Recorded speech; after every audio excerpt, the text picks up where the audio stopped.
Ada beberapa hal yang saya sampaikan. Ini saya kira ini pertemuan ketiga ya, dan kebetulan saya datang ketiga-tiganya dan ada penasaran sampai sekarang. Yang pertama itu kan belum dijawab PR-nya yang kita addreskan kepada Prof. Laksono, itu bidang strategis bagi bangsa. Nah ini kan sangat absurd bagi saya, terutama ini apa gitu loh. Itu kan bisa diartikan macam-macam. Oh ya, nah aku ya dokter, nah aku ora, nah, gitu-gitu kan masa multi interpretasi intinya. Nah, mari kita cermati dulu supaya nanti bisa terarah kemana bangsa kita akan dibawa. Nah, kemudian yang kedua ini ya, saya sudah membayangkan kalau nanti belum tentu benar bayangan saya, tapi kalau kita nanti berhadapan dengan MWA itu isu-isu internal, apalagi yang tadi disampaikan Pak UU tadi yang ditempeli gajah itu tadi kan ya sak perkara dhewe gitu ya. Pasca internal berjalan ini kan ya saat urusannya itu. Yang kemarin sudah saya ilustrasikan yang contoh di lapangan itu gitu. Jadi artinya begini.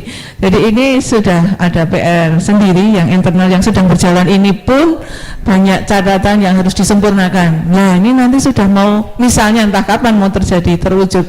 Itu kan juga hal yang perlu kita siapkan dengan cermat dan hati-hati ya. Artinya kita ini diskusi ini menarik dan menantang ya.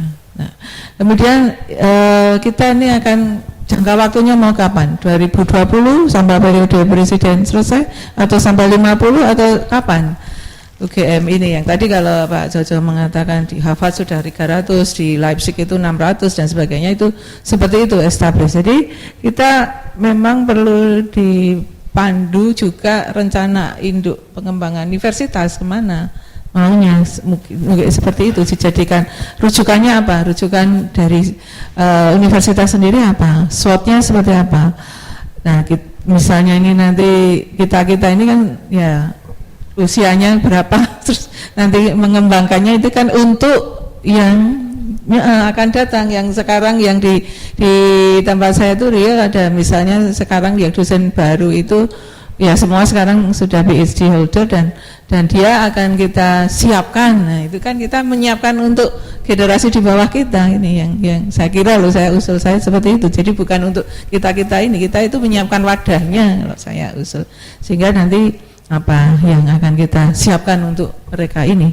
Nah kemudian apakah sudah Pak Jojo terutama sudah mensurvei pasar gitu ya, jadi ada betulkah perlu arsitek apa namanya rumah sakit itu berapa, atau sebetulnya kebutuhan itu dengan wilayah Indonesia seperti ini sampai tahun berapa, dan sebetulnya itu real saja saya cuma. Nah sehingga kalau itu dipetakan nanti jadi realistis dan cuman butuh ini aja kok ilmu yang bergabung gitu misalnya, sehingga jadi efisien menyusun kurikulum. Dan itu kan nanti panjang learning apa namanya kurikulumnya dan ubur rampe yang lainnya. Nah kalau tadi Bu Mahkamah juga menyinggung bahwa saya juga membimbing di teknik dan juga di kedokteran itu jujur aja ini sepersekian persen dari ilmu psikologi yang ditempelkan di teknik, karena kebetulan yang saya bimbing itu ada baunya dengan teori belajar, jadi dia belajar untuk teori belajar, tapi bukan yang tadi ilustrasi yang dicontohkan yang besar seperti itu, tapi itu bagian. Jadi mereka sebelum menyusun disertasinya perlu untuk memahami teori belajar, karena desainnya software yang akan disusun itu digunakan untuk anak-anak berkebutuhan khusus misalnya seperti itu. Itu saja komentar saya, terima kasih. Jadi begini ya, itu memang bidang strategis yang kita juga saya juga nggak tahu, makanya perlu ketemu dengan MWA. Tapi dalam konteks dan proses bersama ini itu tidak berarti kalau itu nggak ada, ini juga nggak ada. Karena saya bayangkan bahwa sekarang kan bukan sebayangan ya, aturannya pasca itu ada pasca yang sekolah-sekolah pasca tadi ya, yang bukan di level fakultas tapi langsung di bawah rektorat ya. Dan tetap masih ada program-program pasca yang ada di fakultas yang di bawah dekan, dan bisa di bawah dekanat atau departemen atau mungkin subfakultas ya. Nah, yang kedua pun ya itu tetap butuh proses bersama. Jadi nggak usah tunggu 5 tahun lagi, tahun depan pun kalau misalnya kita mau ya mari kita rintis ini. Jadi tadi saya minta Bu sebagai dekanat di FK ya, itu untuk bisa nggak mengundang rapat dekan FEB atau dekan Fakultas Filsafat. Kita coba mencari hal-hal yang lebih operasional dibanding pertemuan hari ini ya.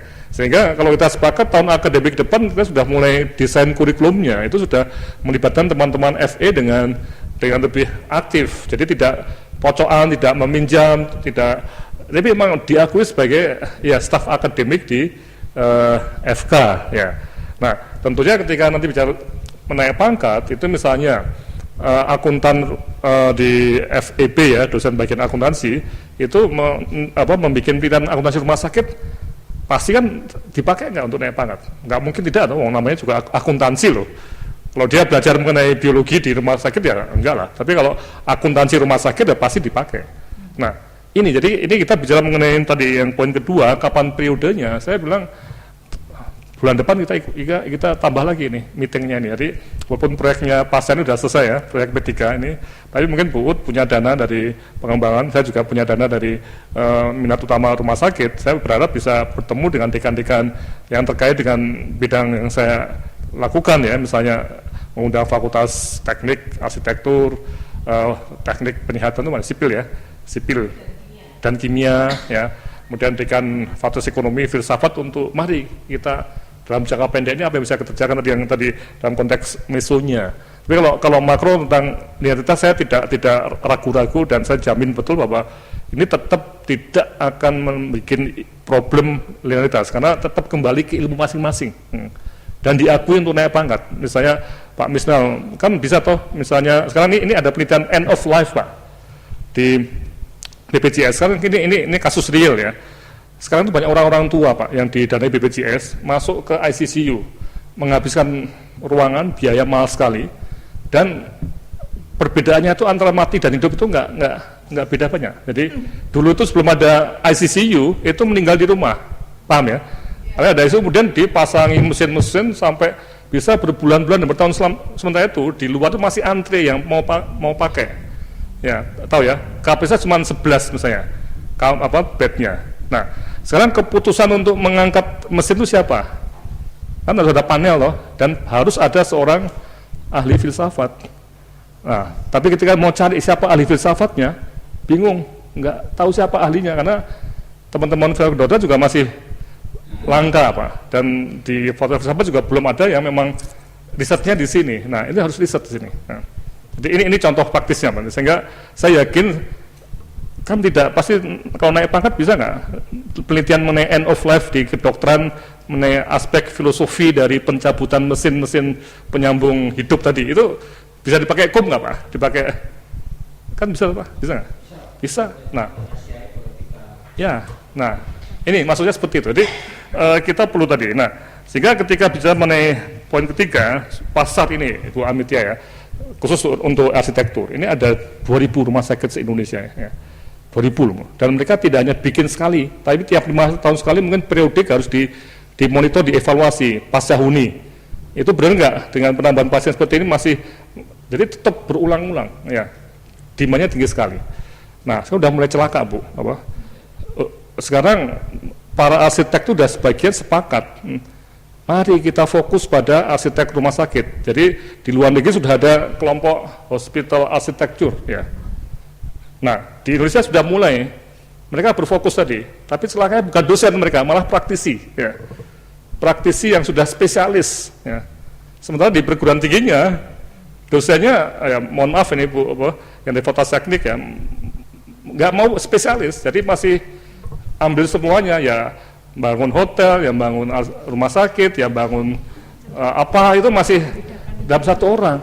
Nah, ini nggak bisa lagi. Kalau saya sebagai orang rumah sakit yang punya uang proyek ya untuk membangun rumah sakit, saya inginnya arsitek yang memang ahli betul di rumah sakit dan dibantu oleh tim ahli medik yang tahu persis bagaimana flow udara itu mengalir dari tempat yang kotor ke tempat yang steril, itu harus dicegah sampai urusan sedot menyedot udara pun semua dihitung.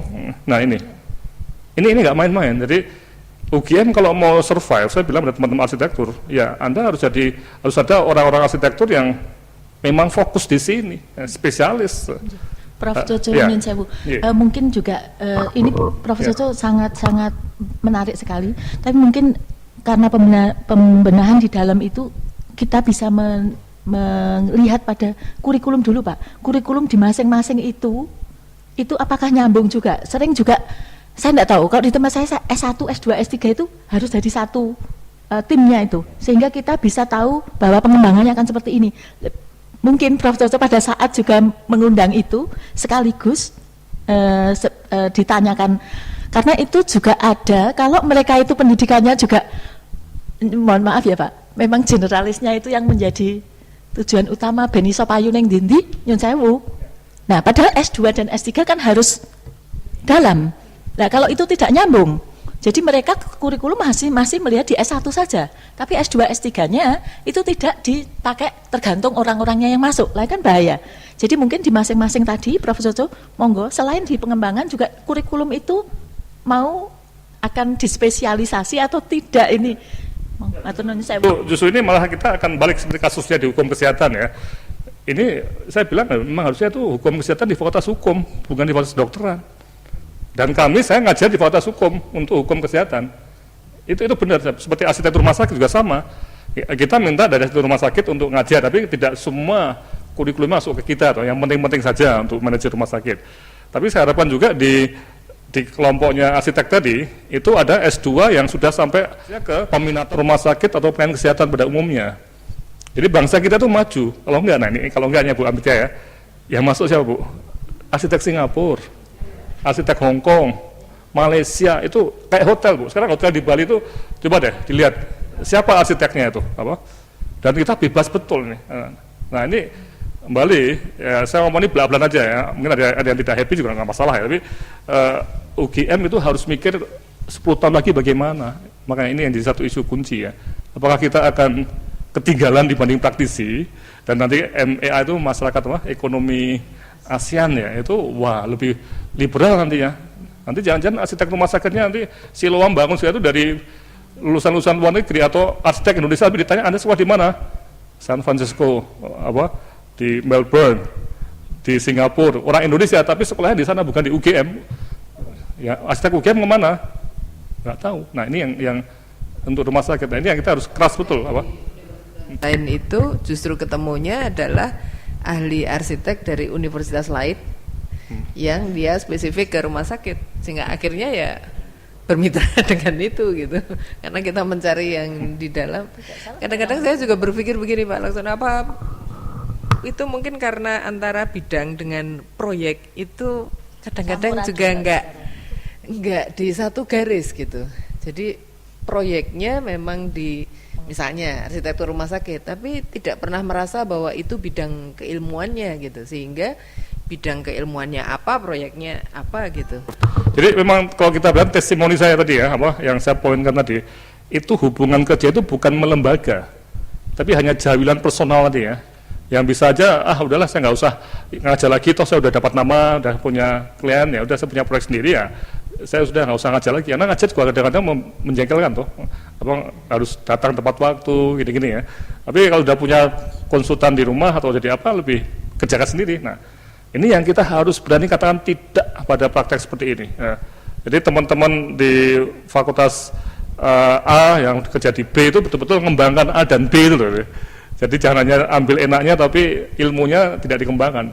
Itu Bu Amitya ya. Jadi kita berharap, dan kita belak-belakan aja deh. Sekarang ya sekali lagi bicara seperti ini memang menarik ya, karena saya nggak tahu teman-teman di struktural ya, ini dianggap cuman katarsis atau apa ya, tapi kita harus mulai untuk membuat semacam ya, dari tadi ribuan atau ratusan dosen itu jangan semuanya itu hanya mikir saat ini dan masa lalu yang gemilang ya, UGM gemilang ya, tapi juga lihat 10 tahun lagi UGM mau bagaimana. Dan saya terus terang aja stres ya, rambutnya sampai putih nih ya.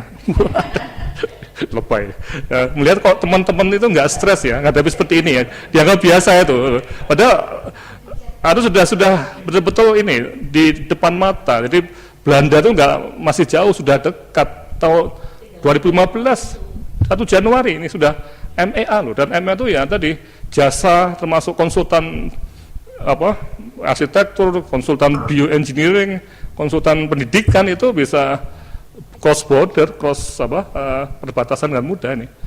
Kok kita tenang-tenang loh? Nah itu yang kadang-kadang. Oke, makasih Pak. Terima kasih Pak. Mohon maaf Pak, sebelumnya saya memperkenalkan dulu karena saya pendatang baru nih. Jadi saya dari Fakultas Teknologi Pertanian Pak. Saya datang penugasan dari dekan, tapi juga tidak ada pesan apa-apa seperti dari teknik tadi. Jadi apa yang saya kemukakan mungkin juga tidak sama dengan yang dikemukakan Pak Dekan kalau datang sendiri beliau. Saya mengikuti dari awal sampai diskusi-diskusi tadi kok, karena sebagai pendatang baru ya Pak, mungkin saya mencoba untuk meraba-raba dulu gitu. Saya akan mengawali dari dosen Pak. Sebetulnya kalau saya merasakan, mestinya dosen itu bisa kita lihat dari dua sisi ya, dari sisi administrasi dan dari sisi fungsional. Kalau dari sisi administrasi itu mestinya setiap dosen itu memang berada pada unit-unit tertentu. Misalnya di kedokteran, mungkin di pertanian, mungkin di teknik, mungkin di filsafat. Tetapi secara fungsional, mestinya dosen itu memang berhak dan boleh mengajar di fakultas mana saja yang membutuhkan.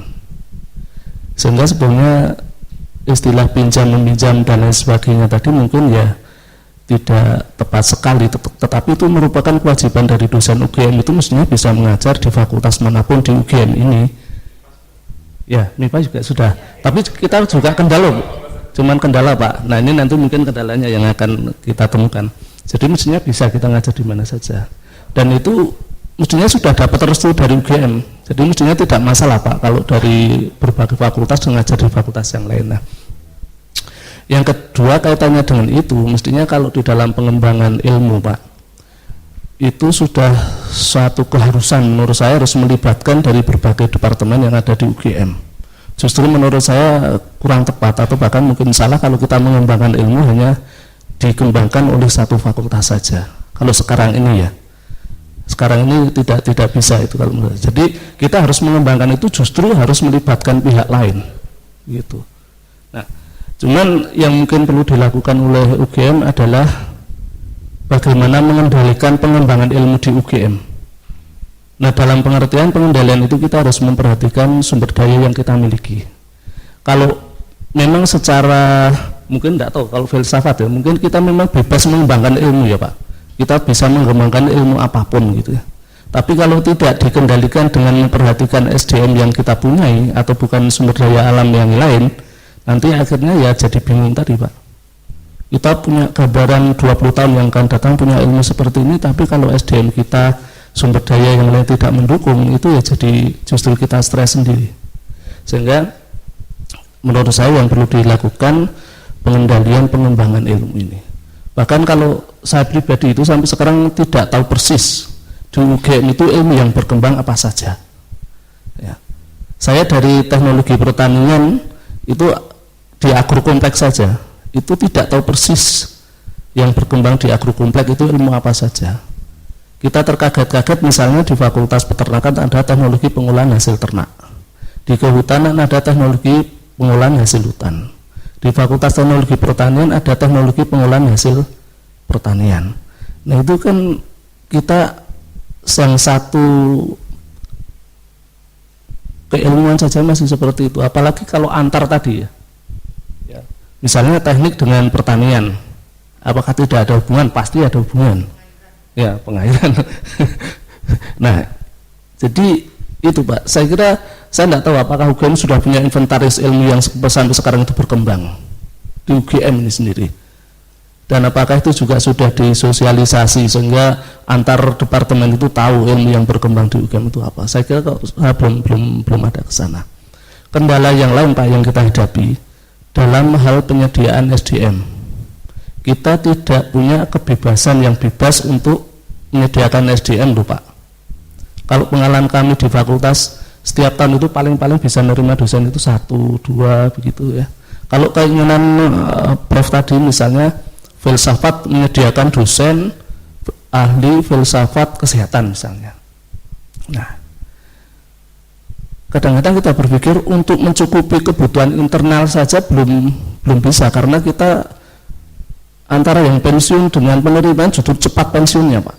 Di tempat kami menjadi kekurangan dosen Lah kalau kita misalnya ada masukan dari fakultas lain, Fakultas Teknologi Pertanian mengembangkan dosen dengan keahlian ini, kita untuk mencukupi keilmuan yang ada di dalam itu belum cukup, Pak. Nah ini yang mungkin tadi yang makro tadi ya, karena kan sekarang penerimaan dosen terkendali di Jakarta, bukan di kita lagi. Nah ini kalau misalnya tahun depan kemudian mau running gitu, siap nggak kita dengan SDM dan sumber daya yang lain gitu. Nah ini yang mungkin perlu dipetakan lagi, Pak. Saya kira poin dari kami itu, Pak. Terima kasih. Nggak banyak lulusan TP jadi, ada berapa Ibu ya? Lulusan TP jadi dosen ya? Ada 2 atau 3 ya? Gizi. Nah ini juga antara TP dengan FK itu apa hubungannya? Itu juga perlu kita buka betul ya. Nah memang ini Pak, saya kira sepakat sekali dengan bagaimana situasi sekarang yang belum ideal ya. Jadi komunikasi tadi yang Bu Malkama katakan ya, komunikasi kita belum jalan Pak. Maksudnya siapa bikin apa itu nggak jalan ya. Dan dosen sebenarnya harusnya mengajar sesuai dengan keahlian di mana tempat itu membutuhkan ya. Ini yang sangat penting. Oke. Dan poin kedua Pak, ini yang nanti kalau bisa pasca ini juga kita akan coba lakukan operasionalisasinya ya. Kami pola ini itu memang mengacu pada tidak hanya PNS Pak. Jadi dosen UGM itu sekarang sudah bisa yang PNS yang ditentukan oleh Jakarta Pak ya. Yang jatahnya cuma sedikit ya. Tapi yang kedua, UGM itu berhak mengangkat dosen sendiri asal mau membayar sendiri loh. Benar nggak nih? Nah ini yang kita tadi salah satu poin di mana kalau misalnya ada 2 fakultas Pak, Fakultas Ekonomi dan Kedokteran, kutip ya, ini 2 fakultas cukup besar ya, atau filsafat dengan kedokteran. Sudah sekarang yang 2 ini filsafat secara keuangan kecil ya, tapi kedokteran cukup besar ya. Orang filsafat yang kerja di Fakultas Kedokteran itu bisa hidup nggak? Nggak usah pakai PNS loh. Bisa, ya. Layak enggak? Layak Pak.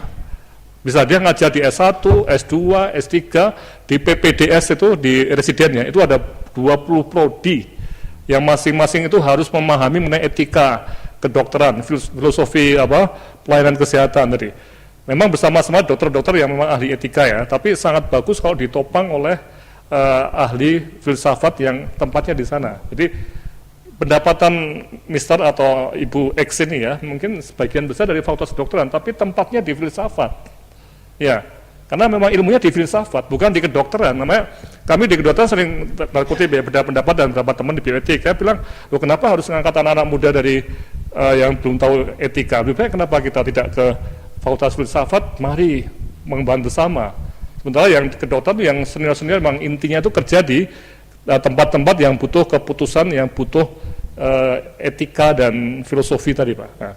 Nah, jadi poin kita, makanya saya optimis kalau kita mau tahun depan, bulan depan atau tahun depan, itu kita udah bisa bikin action Pak, tidak hanya seminar talk ya, tapi mari kita action untuk mencoba dengan seperti ini. Nah, cuman sekarang teman-teman di antar fakultas, para dekan ini yang menarik ya, di luar ini belum ada dekan ya, tapi nanti kita akan terus, makanya mungkin media sosial nanti kita pakai ya, masuk video itu ya. Mungkin teman-teman dekan belum merasakan nih Pak pentingnya. Padahal keputusan kunci ya atau keputusan yang paling utama di level dekan. Ya. Kalau dekannya iya dari fakultas hukum ya. Tapi saya nggak tahu mengapa memang dekan-dekan sekarang sibuknya setengah mati ya. Jadi betul ya Pak Sis ya. Untuk rapat susah ya. Ya. Nah ini memang menarik ya. Tapi nggak apa. Kita akan mencoba untuk membuat tadi strategi lain. Jadi diskusi ini kita video dan video nanti bisa diklik-klik per sesi ya. Saya bicara atau Bu nanti Bu Malkama atau diskusinya kita bagi-bagi. Nah, nanti para dekan itu bisa pakai webnya dia atau pakai komputernya, pakai smartphone bisa untuk klik-klik. Nah, nanti kita akan setelah Pak tolong diperhatikan ini ya, mungkin dari dekan TP. Bagaimana komentar Bapak nanti? Nanti kita akan datangkan satu kameramen ke sana atau tim untuk wawancara ya 3-4 menit nanti masuk ke sini. Ya kita seperti itu. Di samping nah ini sampai pada penutupan nih ya. Ya. Oh sebelum penutupan nih. Ya silakan. Ya monggo ya. Pembukaan prodi baru kan tidak mudah Pak. Jadi intinya kalau kita sudah sepakat apalagi tahun depan Pak. Saya pikir agak sangat sulit Pak karena kita juga belum merancang kurikulum dan untuk mendapat persetujuan membuka program studi baru tidak mudah, perlu waktu. Kami punya pengalaman lebih dari setahun Pak. Jadi intinya mungkin kalau dalam jangka pendek mungkin belum, tapi kalau informal yang disampaikan dari Bu Penny dan yang lain itu memang sudah terjadi. Kalau itu nantinya tadi tetap dipayungi oleh pasca Pak, jadi tidak membawa prodi baru, sekolah fase baru. Ini karena regulasinya mungkin sangat panjang. Maaf ya, tolong Pak. Ini tidak menunggu prodi baru loh Pak. Prodi yang lama pun sekarang, yang sudah ada pun, ya. Jadi ini bukan membuat prodi baru loh Pak, enggak. Prodi lama pun juga menggunakan model ini.